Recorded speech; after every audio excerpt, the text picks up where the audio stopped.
আমরা এখন বিড়ি ট্রাই করছি। এমা না না, স্মোক করার বিড়ি নয়, বিড়ি বাজি। এটাকে চলতি বাংলা ভাষায় বিড়ি বলে, বা ওয়ান থ্রো বা wonder throw. Hello guys, good morning. আমরা চলে এসেছি চাম্পাহাটের দিকে, যাচ্ছি বাজি কিনতে। এখন রাস্তাতে আছি, চলো বাকিটা কোথা থেকে কোন বাজি কীরকম দামে পাচ্ছি সবটাই তোমাদের সাথে শেয়ার করব। দেখতে থাকো পুরো ব্লগটা। আমি আর আমার কর্তামশাই গিয়েছিলাম বাইক নিয়ে। তো শর্টকাট রাস্তা দিয়ে আমরা যাচ্ছিলাম চাম্পাহাটির দিকে, যাতে তাড়াতাড়ি পৌঁছানো যায় আর জ্যামটাও কম থাকে। তো তার জন্যই আমরা এই শর্টকাট রাস্তাটা নিয়েছিলাম। আর রাস্তার কিছু জায়গা ছিল খুব ভালো, আর কিছু জায়গায় তো পুরো ব্রেক ডান্স দিচ্ছিল। আর হ্যাঁ, চলে এসেছি আমি বাজির দোকানে। থুড়ি, এটা কিন্তু বাজির দোকান না, এক কথায় বলতে গেলে বাজির কারখানা। এখানে কিন্তু বাজির তৈরি হচ্ছিল বিঘের পর বিঘে জমি নিয়ে। তো প্রথমেই আমি দেখছিলাম নর্মাল একটা ফুলচুরি, তারপর দেখলাম চরকি বা চরকা যাই বলো না কেন, আর তারপর এসে গেছি স্প্রিং ফুলছুরিতে। মানে এটার একটা হ্যান্ডেল দেওয়া রয়েছে, এই হ্যান্ডেলটাকে ধরতে হবে আর নিচে ফুলচুরির মধ্যে আগুন দিতে হবে, তাহলে এটা আস্তে আস্তে জিনিসটা খুলবে আর রোটেট করতে করতে ওপরের দিকে উঠবে। এটা কিন্তু এবছরের স্পেশাল ধামাকা।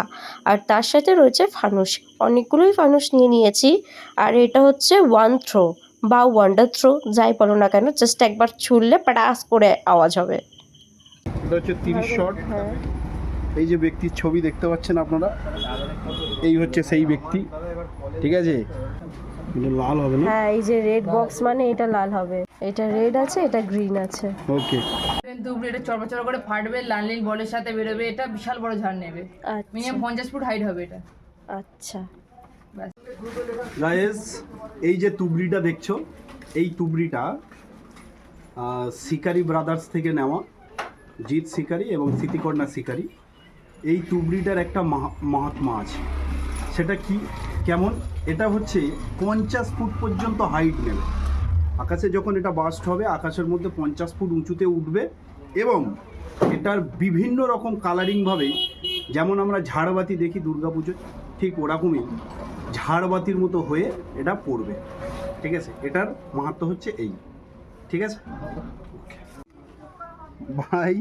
বাজিটার নাম হচ্ছে বিড়ি বাজি। এই হচ্ছে বিড়ির শব্দ, দেখেছো?